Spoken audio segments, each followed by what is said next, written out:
Lesson 330. I will not hurt myself again today. Hi there. Have you ever considered that we might be the ones who hurt ourselves the most in our lives? Do you wonder how your life could change if you stopped consciously or unconsciously sabotaging yourself? Let's see if Lesson 330 can shed some light on this. I will not hurt myself again today. I will not hurt myself again today. Let us this day accept forgiveness as our only function.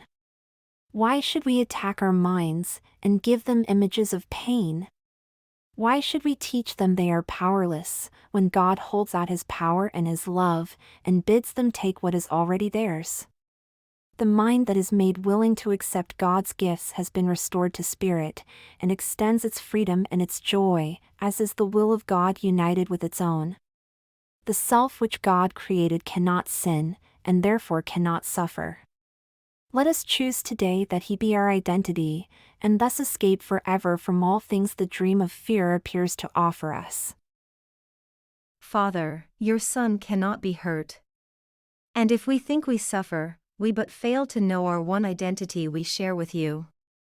We would return to it today, to be made free forever from all our mistakes, and to be saved from what we thought we were. In other words, A Course in Miracles emphasizes that we are always faced with a choice, between the world of illusions and the world revealed by the Holy Spirit, between identifying with our ego or our true self, and between succumbing to fear or surrendering to love. Only one of these choices will bring us peace and fulfillment. The other will keep us trapped in pain, fear, and the illusion of a meaningless world that we believe we see with our eyes, but in reality, is merely the result of our projections. Today's lesson serves as another reminder of this choice we need to make every single moment, every holy instant. Whatever happens in our external environment, let's remember that we don't need to react automatically based on the patterns dictated by our mindset or emotions. We have the ability to tap into our inner quietness and stillness. From that place of peace, we can listen to our inner self and respond to any arising situation in a more mindful, wise, and effective manner. This is indeed the only way to foster a healthy response to the present moment. The alternative, even when external circumstances don't demand our attention, risks making us powerless slaves to negative thoughts, emotions, and fears that seem to randomly arise in our minds. The alternative is, in reality, a form of self-sabotage and self-harm. Here's an interesting aspect to consider. While we may not have control over the incessant thoughts that pop up unbidden in our minds, we do have a choice in how we respond to them.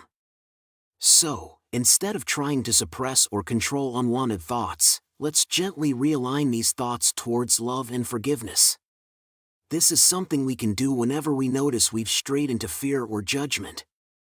That's how we progress into a state of mind that is more aligned with love and peace. I think this passage is worth repeating. It may seem impossible to control every thought, but in fact, we don't have to. Instead, let's adopt a gentler and more patient approach. We commit to responding gently to these thoughts and realigning them with the thoughts inspired by the Holy Spirit. This is how we gradually shift our mindset to one of love, forgiveness, and peace. A mindset that also acknowledges the power of choice we have at every moment in how we respond to our thoughts. I will not hurt myself again today. I will not hurt myself again today. I will not hurt myself again today. What do you think of this approach?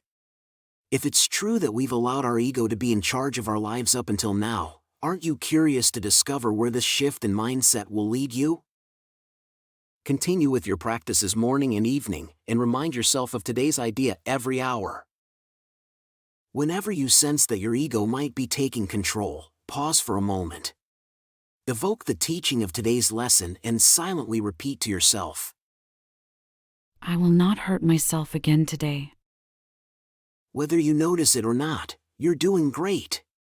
See you tomorrow for another powerful lesson, and for the introduction to a new section of A Course in Miracles.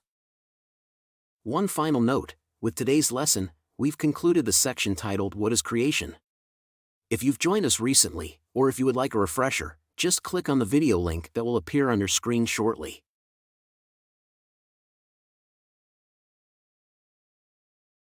If you enjoyed the video and found it helpful, please don't forget to give it a like and leave a comment. Thanks. And don't forget to subscribe to the channel and hit the notification bell. There's a new lesson every day.